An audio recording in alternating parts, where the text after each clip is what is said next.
Hey guys, this is Dr. Rachel Ferraro with Aviate Medical. I'm sitting here with Renny Price in a Cessna Sovereign 680, and we are about to discuss how he stays mentally and physically prepared to not only fly this airplane, but to fly, I think, his first favorite airplane, which is his Sukhoi. That would be correct. All right. Absolutely correct. So tell us a little bit about you, Renny, and then we'll jump right into how you stay healthy for flight. Well, as you mentioned, we're sitting in a Sovereign 680, and I've been flying this airplane for the last 14 or 15 years. Okay. And prior to that, I flew for the airlines for a number of years. A lot of years I flew A320 Airbuses. Okay. A lot of times 737s and DC-8s. Okay. So this job kind of came, I was getting close to retirement from the airlines. Okay. I really ended up with 7 years ago, so I got out a little bit early. But you know, I got to see a lot of places and wanted to stay a little bit closer to home, and this airplane keeps me a little bit closer to home. Okay. So we know there's challenges to all kinds of flying, but I want to jump right into how we met, and that was at the Coeur d'Alene Air Show in 2025, and talk about your aerobatics and the how you prepare and how long you've been doing aerobatics, first of all, the G's that you take on, and how you not only mentally but physically prepare for your show, and then prepare to do it as you continue to do it for years to come. Boy, there's a whole bunch of questions there. Sorry. And statements. Well, first of all, we're sitting on the ramp in Coeur d'Alene right now. Yes, we are. About 30 feet from where we met. Yes. Last year. Yep. And as you know, you had your air show over here. The first one, I think you said 50 years. Or so, I don't remember how long, but first one Coeur d'Alene Aviation has put on for sure. Yeah, it had been a long time. And anyway, I was lucky enough to get asked to fly it and came over to fly it. And it turns out you mentioned you were an AME, and I said, hey, I need to get a physical once in a while. Yep. And I'm due right now, and we ended up doing our second class flight physical here. Yep. And it was a lot of fun. I would say what was most interesting about that is when I asked Renny if he wanted to wait until he was done practicing, or if he wanted to do it before. And he said, no, I'm way better. My blood pressure is way better after I practice. So I went out and watched him look like he was falling from the sky, twisting, turning, plummeting towards the earth. And he came in and he had the most solid blood pressure and pulse I had ever seen in my office. And so I thought that was interesting. And I thought, he must do something to prepare. And I will say the other thing I noticed is that when everybody else was eating the snacks that we got them, meaning the other performers. They weren't snacks. The processed food that we had provided for everyone, Renny came out with his charcuterie board of healthy things that he was eating. And I thought, I've got to talk to this guy about how just diligent he is, even when he travels, how well he eats. And I've been nagging him for about a year to get this interview. So here we are. So even today, when you showed up for your, he got another flight physical today. He showed up with a cooler, and his lunch consisted of a salad with a scoop of tuna. Yep. And as did yours. As did mine. As did mine. And you were talking about, so first of all, nutrition. You talked about how you started kind of, what is a day in the life of your nutrition? Well, you talked about your juices earlier. Yeah, and that's a good point. In the morning, I just have some simple beet juice with a little garlic in it, and a little bit of ginger, which kind of sounds like, ugh.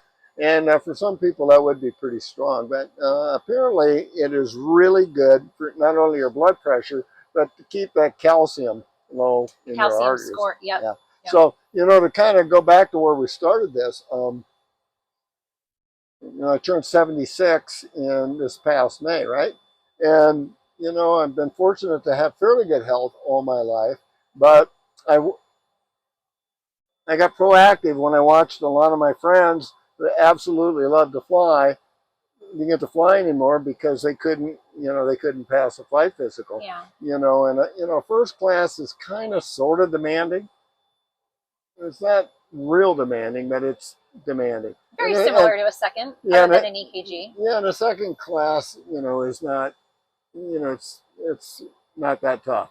You know, I think you would pass the first class regardless. Well, but. you know what? You know what I mean by that. So, but anyway, you know, watching my friends lose their careers, you know, because you know, a lot of reasons. You know, everybody was eating cheeseburgers or eating, you know, Taco Bell, running through the airline, you know, running through the terminal. Everybody was getting heavy, including myself. And I finally, you know, went, you know, I don't want to keep doing this. You know, I always exercise, but the food portion of it was I put anything in my mouth. So, you know, I decided, you know, I really needed to, you know, start thinking about, you know, how to eat.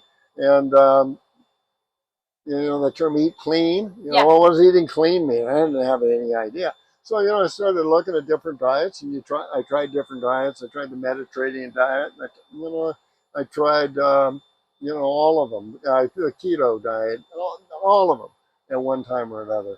And had some success with all of them. But I've ended up, what works for me is I fast daily. My eating window is narrow. It's from 1 to 7. Okay. And usually, you know, for lunch, it's pretty simple. You know, I eat simply anyway, but just some yogurt with some protein powder on it to keep me going. I like that baker's chocolate. Okay. You know, not sweetened, just baker's chocolate. And I put some walnuts on there and pistachios and stir it up. And, you know, that's generally lunch for me. But all of those things, you know, I've researched, and all of them I keep going after. You know, I don't want a calcium buildup. I don't. It's not a matter of even having a second-class medical. It's a matter of having a stroke, right? You know, or a heart attack. In fact, I damn near rather have a heart attack than a stroke. Yeah. Right. You know, the heart attack. You know, that's a pump, right? You can fix a pump. But, you know, the gray stuff. You know, I don't. I'm sure they know how to fix that yet. It's trickier. So, you know, I'm a little worried. That's for me. That's, you know, why I went to eating clean. But you know, the green stuff. You know, as you know, in the afternoon, if I have a snack, I go right back to that baker's chocolate.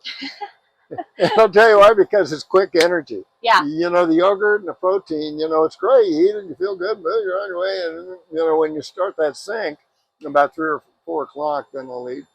You know, generally have a little bit, maybe some baker's chocolate, and then. Go ahead. No, go ahead.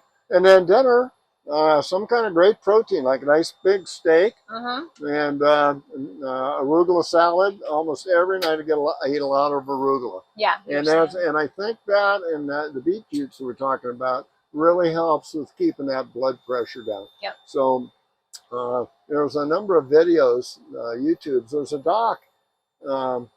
She's a real doc, but they've AI'd her. Okay. Right. And then, but she'll have a program about how to lower your blood pressure, and this. It's all on YouTube. Okay. Gosh, I wish I could think of her name. That's okay. I can probably get it on my phone. But anyway, so again at night, it just, you know, a little blast of protein. Got arugula salad with the pomegranates. Really good olive oil. That's how I get my fats. Okay. Is that way, and then Gouda cheese. Okay. Is what goes in there. And it's supposed to be aged like 60 months. So what's that, 5 years?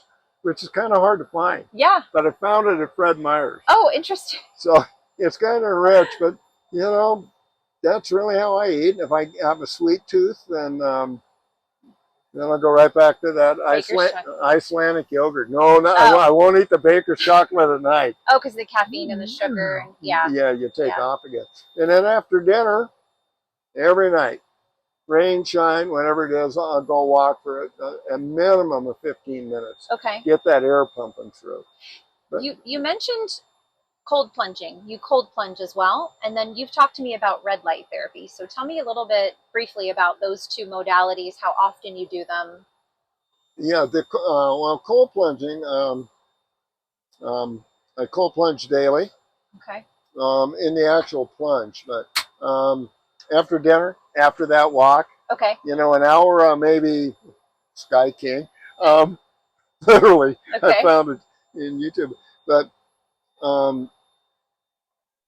the walk, start to get the lights down low. In fact, my house at night, I've got red. My background lighting is all red.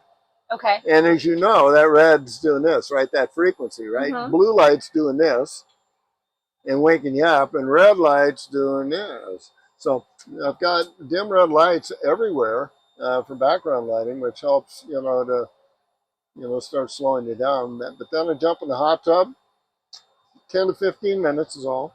Okay. 105-ish. And then cold plunge. Right after. Then sauna. Oh. Yeah, I'll go into the sauna, and sauna's no more than 20 minutes, but pretty hot. Now, the thing I like about the sauna, going backwards, is the sauna, I've been doing it for a long, long time, and I'm convinced that it's getting, a lot of bad things out of you. Yep. Okay. Maybe the heavy metals. I mean, you're the doc, not me, but my understanding is, it helps, to purge that. And the cold plunge is just simply there after the hot tub. I just like that bang. Yeah. On a heart, but I don't stay in there very long. They're saying 3 minutes. I have, but I'm more comfortable if I'm just in there like for a minute. Okay. And then so hot tub, quick cold plunge, sweat it out. Okay. And then into the shower, and that shower is cold. Oh.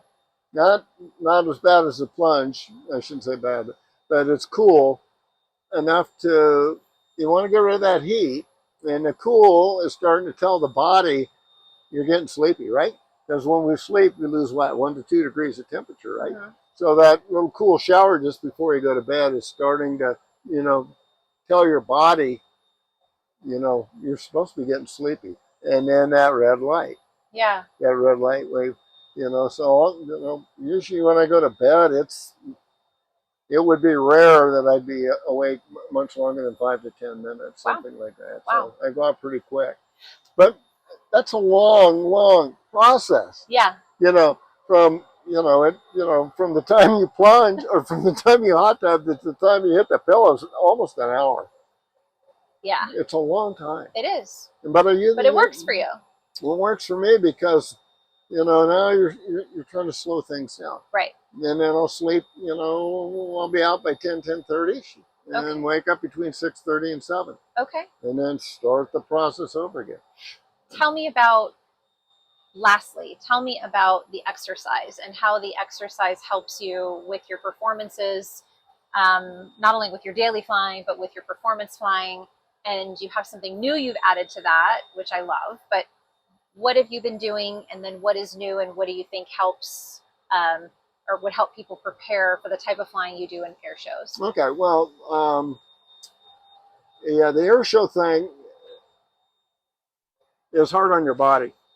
Very. I mean, it really is. I mean, you're 100 pounds, right?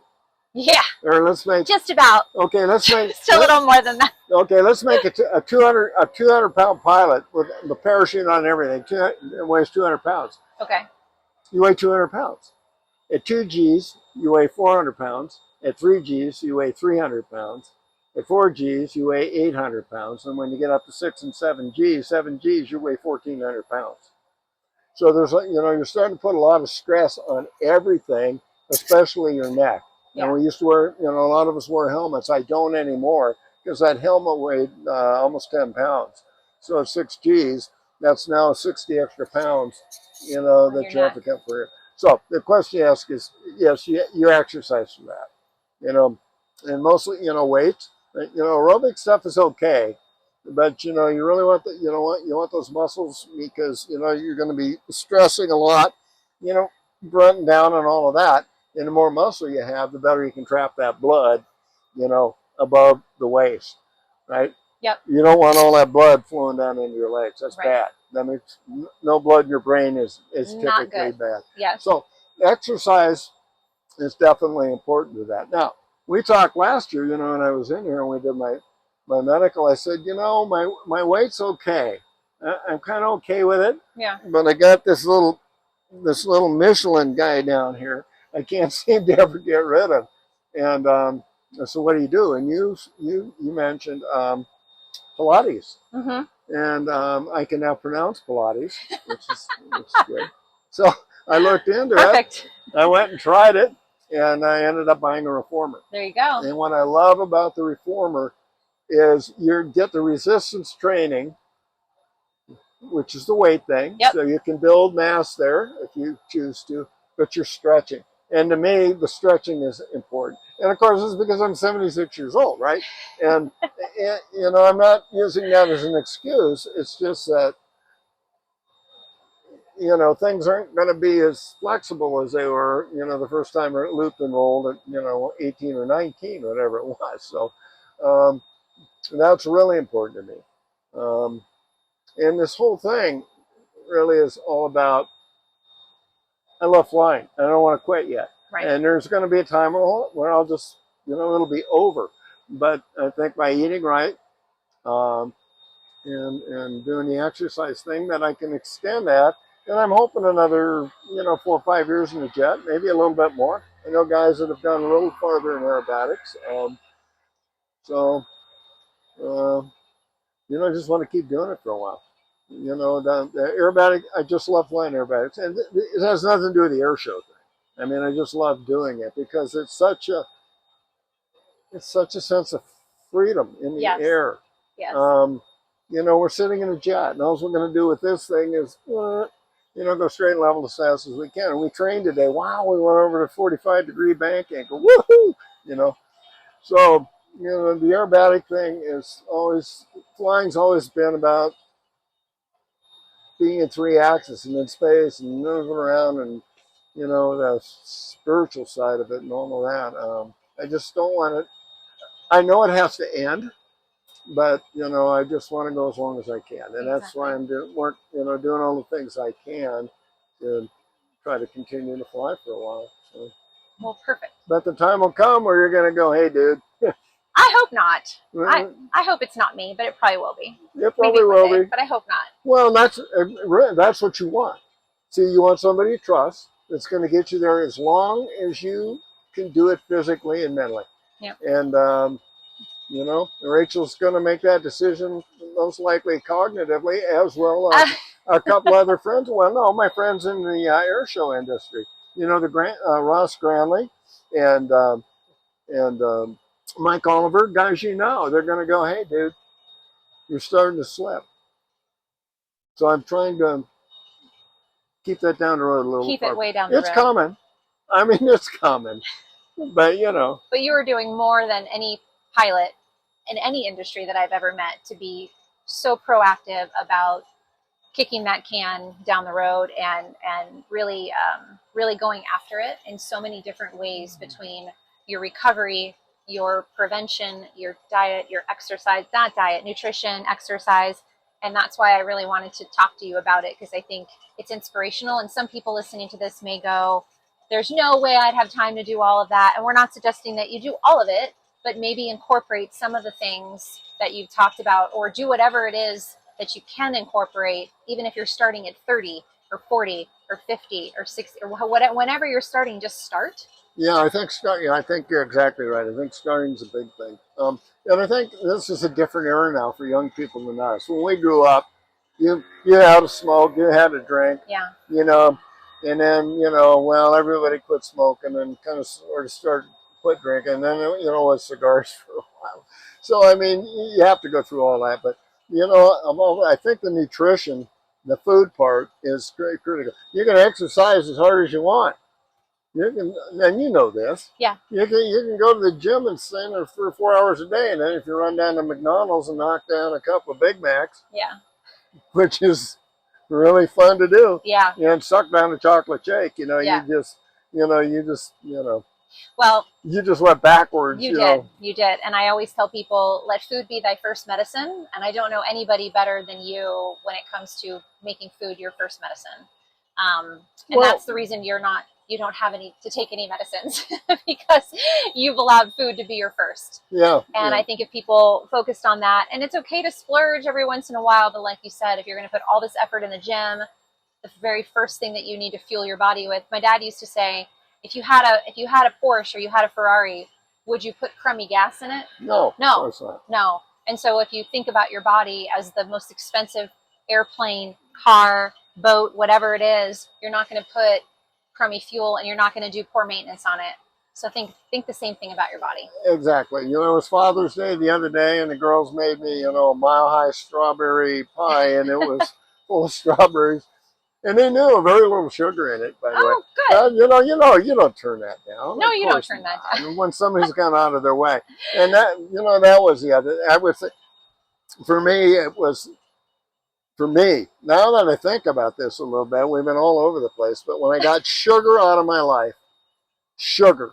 Yeah. When the sugar went away, everything else started going right back where it needed to be. Yep.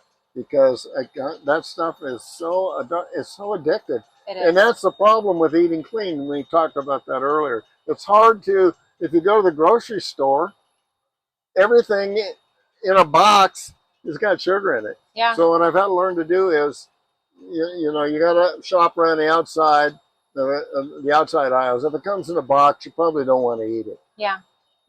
With the exception of maybe yogurt. I mean, obviously it's going to come in a container. But, Right. Right. you know, and wow, I got sugar out of my life, and things started improving quickly. My mom, I've heard that. I've heard that before. It's easier said than done, but I've heard that before. You know, time and time again. Both my parents lived into their 90s. My dad was 97 when he died a couple of years ago. My mom was 93. My mom was heavy. She liked sugar, and but she stroked out. And when I watched that stroke and when she went through, I went, I don't want to do that. And my dad, God love him, you know, he just wore out, you know, but you know, he was still 97. going. I have a feeling you're going to live into your 90s as well. I hope you do. And functional. I think functional too. Well, functional would be good. You know, I'll cut that last part out, but thank you for doing this. Yeah, drooling. It's not good. I really appreciate this interview. Yeah, thanks. It meant the world to me. I've only waited a year. Nice seeing you again. Yeah. Safe travels home. Yeah, I'll see you at ICAS for sure. All right.